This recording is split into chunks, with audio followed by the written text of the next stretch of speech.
देखिए, सर्वे में बहुत लोगों का गड़बड़ी भी हुआ और बहुत लोगों ने सुधार कराया भी। अगर आज तक आप मान लेते हैं निश्चिंत है और नहीं करवाए हैं तो अब आपको करा लेना चाहिए। और बहुत एक तरह से साधारण प्रोसेस है, ऐसा नहीं कि बहुत बड़ा प्रोसेस है सुधार करवाने के लिए। सुधार आप जो है यहाँ पे थोड़ा टाइम लगता है लेकिन सुधार हो जाता है, कि इसलिए कि पहले तो आसानी से हो जाता था लेकिन अब तो नया सर्वे हो रहा है। हर जगह जो डिजिटल जो है एक तरह से रूप से अब सारा काम जो है वो होने लगा है और डिजिटल सर्वे जो है इस बार अब हर जगह लगभग होने जा रहा है। तो उस केस में अगर अभी तक आपने सर्वे में सुधार नहीं करवाया ना तो आपको करा लेना चाहिए। लेकिन कैसे कराएंगे, कैसे कराना होता है, क्या प्रक्रिया होता है, क्या क्या आपको डॉक्यूमेंट का जरूरत पड़ सकता है और उसके बाद सुधार के बाद आपको क्या करना पड़ता है, तो उसको समझना बेहद जरूरी है। देखिए, ऐसा ही एक क्वेश्चन चल के सामने आया है कि सर हमारे जो है पिताजी ने एक जमीन खरीदा, मतलब इन्होंने जमीन जो भी खरीदे होंगे ना, और वो चौहद्दी सब कुछ ठीक है लेकिन जो खतियान है वो गलत बनकर आ गया। मतलब जो खतियान होगा या तो पुराने मालिक के नाम पे बन के आ गया या हो सकता है किसी अन्य के नाम पे चला गया। तो ये केवाला था, ठीक है, केवाला था। अब इसका जो खतियान बना वो किसी और के नाम से बन गया। तो अब क्या करना चाहिए, तो इसका सुधार होगा, है ना। हमारे खेत का खतियान दूसरे के नाम कर दिया है और दूसरे का हमारे पिताजी के नाम कर दिया है।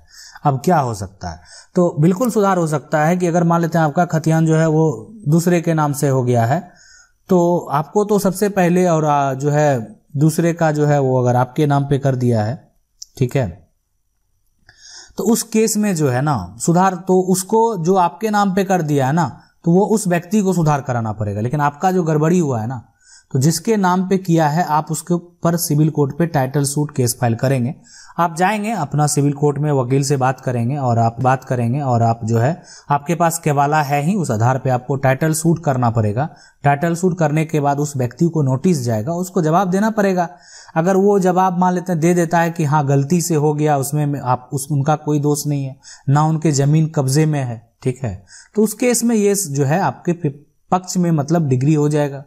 हाँ, देखिए क्या होता है, लड़ाई कब होती है, मतलब इसलिए बोले ना कि इसमें कोई ज्यादा ये आपको समय लगने की बात नहीं है कि लड़ाई कब ज्यादा चलता है, कि जब दोनों पार्टी लड़ने के लिए जो है तैयार है। मतलब अगला पार्टी जिस पे आप केस फाइल किए हैं वो बहाने पे बहाने बनाते जा रहा है, अलग अलग जो है के डॉक्यूमेंट के लिए टाइम पे टाइम लेते जा रहा है, तो वो ये भी होता है ना, तो ये सब में थोड़ा समय बीत जाता है, ठीक है। कुछ जो है कंडीशन हो जाते हैं जो हमें बीतने के। लेकिन यहाँ पे अगर मान लो सामने वाला का कोई ऑब्जेक्शन नहीं है, सामने वाला के कोई प्रूफ नहीं है, तो आसानी से आपके फेवर में डिग्री हो जाएगा और आपका जो है जो गलत सर्वे हो गया है वो आप टूट जाएगा। अब सरकारी जमीन का मान लेते हैं किसी ने गलत सर्वे करवा लिया है, तो अपने नाम सर्वे करवा लिया तो वो पीछे वाला अपना रास्ता भी नहीं दे रहा। देखिए, सरकारी जमीन अगर है, ठीक है, और उसका कोई सर्वे करा लिया, ऐसा हुआ है, कोई बड़ी बात नहीं है कि पहले पुराना में जो था ये मान लेते सरकारी जमीन था, ठीक है, सरकार का जमीन होगा, तो उस केस में अगर इसका कोई सर्वे गलत तरीके से करा लिया और उसको रैयती बना लिया, बहुत सारा टुकड़ा है, सरकार को भी हो सकता है ग्रामीण क्षेत्र का जमीन है, नजर में मान लेते नहीं आया, ठीक है, तो उस केस में क्या हो सकता है। देखिए, उस केस में अगर आप उससे लड़ेंगे, एक्शन लेंगे, केस फाइल करेंगे, केस तो आपको कोर्ट में करना पड़ेगा, ठीक है, लेकिन वहां पे कि ये जमीन जो है ऐसे सरकारी है, पहले ये जमीन आपको तो उसी पे कि आपको रास्ता नहीं दिया जा रहा है, जबकि ये जमीन सरकारी है और वर्तमान में गलत तरीके से सर्वे करा लिया गया है। तो सरकार के तरफ से ये रिपोर्ट जो है जांच के लिए भेजा जाएगा, न्यायालय का प्रक्रिया है, ठीक है, लेकिन आपको इसके लिए तो करना पड़ेगा। लेकिन वर्तमान में वो जमीन तो इसलिए कि उसका वो निजी जमीन है, इसलिए कि सर्वे उसके नाम से अगर हो गया है तो पहले सर्वे टूटेगा, उसके बाद ही कुछ हो सकता है उस पर। सवाल है कि सर जी मेरे पिता ने 1975 में जमीन बंदोबस्त कराया था, लगान भी दे रहे हैं 1975 से 2001 तक, ऑफलाइन रसीद है, फिर से 1975 से 2000 तक का ऑनलाइन लगान रसीद है। सरकार ने जो है यहाँ पे डबल लगान ले लिया है, कहाँ पर शिकायत करना पड़ेगा, ऑफलाइन तो दे चुके थे, फिर ऑनलाइन लगान ले लिया। नहीं, ऑनलाइन लगान ले लिया नहीं, ऑनलाइन लगान आपने दे दिया, ठीक है, आपने दे दिया। जब आप ऑफलाइन कटा रहे थे तो उस आधार पे उसको अपडेट कराने के लिए ऑनलाइन पे आपका शो कर रहा होगा, आपने ऑनलाइन सारा काट लिया, तो सारा पैसा आपने पे कर दिया, वहां भी पे कर दिया, यहां भी पे कर दिया, ठीक है। तो इसकी शिकायत क्या, मतलब ये त्रुटि आपसे हो सकती है, इसलिए कि ऑनलाइन जो लिया होगा ना वो आपने पे किया, आपके पास अगर ऑफलाइन था ना तो उसको अपडेट का सिस्टम है। अब ये आपने स्पष्ट नहीं किया कि आप किस राज्य से बिलोंग करते हैं, तो हम फिर आपको अपडेट करने का तरीका बता देते।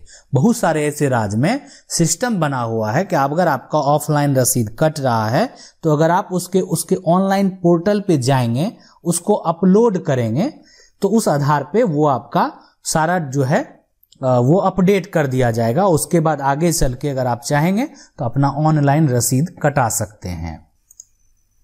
सवाल है कि सर मेरे परदादा 3 भाई हैं लेकिन हैं, एक जो है यहाँ पे बेटी है, 2 बच्चा नहीं है, ठीक है। 3 भाई हैं, एक जो है ना, एक का बेटी है और 2 बच्चा जो है यहाँ पे नहीं है। 3 जो है का बेटा है और मेरा पड़ोसी आदमी ने जो है यहाँ पे ना औलाद के जमीन में रसीद कटवा लिया है, उसका होगा या नहीं? आदिवासी परिवार से बिलोंग करता हूँ। देखिए, जो भी परिवार है, अगर मान लेते सिर्फ रसीद कटा लिए, तो रसीद जो कटता है ना किसी का भी, उसका आधार होता है, या तो वो खरीद किया है ना, या तो उसको मान लेते हैं क्या, या उसको बंदोबस्त किया गया, या उसके पास कोई पर्चा है, तो ये सारे चीज है, या वो एक तरह से खतियानी जमीन उसका है। तो ये सारे कंडीशन होते हैं, इसके अलावा इसके पास कुछ नहीं है। तो रसीद अगर कटा लिया ना तो काटने वाले भी फंस सकते हैं। तो बस वही है कि अब वो सही कटाया कि फर्जी तरीके से काट दिया गया, वहां सरकार के रिकॉर्ड में मेंशन नहीं, तरह की चीजें हैं, बहुत सारे कैसी चीजें होते भी हैं, लेकिन होना नहीं चाहिए। तो इसकी शिकायत जो है आप एक तरह से राजस्व अधिकारी को कर सकते हैं, पहले आवेदन करके करें, ठीक है, कि आपका ऐसे ऐसे जो है कोई रसीद गलत तरीके से कटा लिया है। अनुमंडल स्तर पे जो राजस्व के अधिकारी हैं उनको आप जो है शिकायत जरूर करें।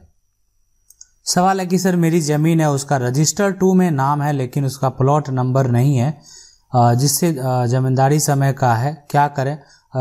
यहाँ पे तो नहीं हुआ है, तो उसके लिए क्या करना पड़ेगा? उसके लिए एडीएम को आवेदन कर दीजिए। अगर आपका, लेकिन आपके पास खतियान होना चाहिए जिसमें वो प्लॉट नंबर अवेलेबल हो, जो कि नहीं आया है रजिस्टर 2 में। तो जो है आप जिला में जाइए और एडीएम को आवेदन कीजिए, जरूर आपका वो सुधार हो जाएगा। अगला सवाल है कि प्रखंड जो है यहाँ पे अनुमंडल झंझारपुर, थाना रुद्रपुर, जिला मधुबनी, बिहार से हूँ। हमारे दादा परदादा जिस पर मेरा कब्जा अभी तक है, लेकिन हमारे पास कोई भी कवाला यानी कोई भी कागजात नहीं है, कृपया मुझे बताएं। देखिए, सबसे पहले तो आप प्लॉट नंबर जो आपका है, जो भी मतलब प्लॉट नंबर है, तो नक्शा में उससे आप उसका इन्फॉर्मेशन पता कर लें, ठीक है। इन्फॉर्मेशन ये पता कर लें कि अभी वर्तमान में वो जमीन किसी के नाम पे दर्ज है कि नहीं है, बिल्कुल होना चाहिए। तो वो आप जो है कर्मचारी से बात करेंगे तो आपको पता चल जाएगा कि अभी वर्तमान में ये किसके नाम से दर्ज है।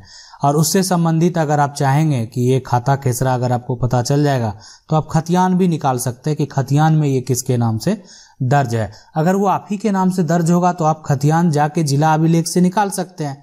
अगर किसी और के नाम से होगा तो फिर आप यहाँ पे प्रतिकूल कब्जा के लिए केस फाइल करेंगे, है ना, कि ताकि अगर मान लेते हैं कि अगर नहीं कोई भी आपको कोई ऑब्जेक्शन नहीं लगा रहा है तो आप जमीन यूज कर सकते हैं।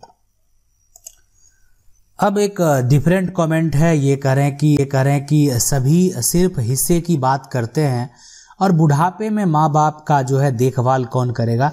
तो देखभाल करने का जो पूरा फर्ज है वो उनके बच्चों का है, जिनकी परवरिश वो शुरू से किए हैं।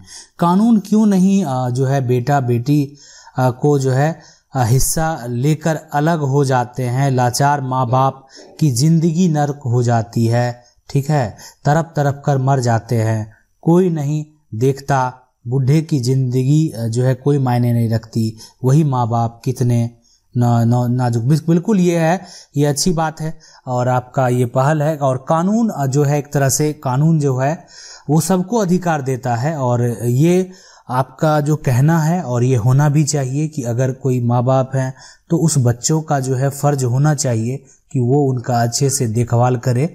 और लेकिन हमारा कानून में जो है एक तरह से पिता हो बेटा हो सब एक हिस्सेदार माना गया है। पिता के साथ भी बेटे का कानूनी रूप से बंटवारा होता है।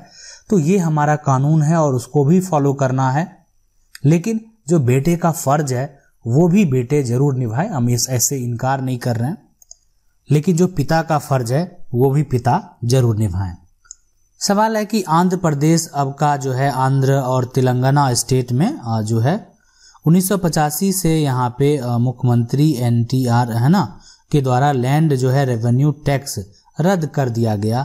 अब किसी लैंड ओनर जो है कैसे साबित करे कि लैंड का उन्हीं के कब्जा में है। सबसे पहले तो कब्जा तो दखल में होना चाहिए, ठीक है, दखल में होना चाहिए। उसके बाद जो पुराना आपका जो भी एक तरह से आपका जमीन का दस्तावेज है वो आपको संभाल के रखना पड़ेगा, ठीक है। रही बात कब्जे की बात पे, तो कब्जे की बात पे आपके पास है कि आप लंबे समय से अगर कब्जे में उस जमीन पे, तो आपको पूरा कानून अधिकार देता है कि आप प्रतिकूल कब्जा का केस फाइल कर सकते हैं। अगर आप 30 साल से कोई सरकारी जमीन को भी रखे हुए हैं तो भी आप जो है प्रतिकूल कब्जा का केस फाइल कर सकते हैं। लेकिन आपको अधिकार देता है, ऐसा नहीं कि आपको मालिकाना हक देता है, वो अब न्यायालय पे डिपेंड करेगा। सवाल है कि सर मेरा कच्चा मकान था उसको तोड़ दिया है, पक्का मकान बना रहा था, तो मेरा जो पड़ोसी है वो लोग CRPC धारा 144 कर दिया है और मेरा जो है काम रुक गया है, तो अब मैं क्या करूं, प्लीज बताएं। देखिए अगर घर पे 144 लगा दिया है 2 महीने के लिए स्टे, लेकिन आप 144 का पहल करना है। 144 का डिग्री अगर आप सही हैं तो डिग्री अपने फेवर में करवाइए, उसके बाद आप काम चालू कर सकते हैं। आशा करते हैं वीडियो अच्छा लगा होगा। वीडियो अच्छा लगा वीडियो को लाइक जरूर कर दें। चैनल को पहली बार देख रहे हैं सब्सक्राइब करके जो बेल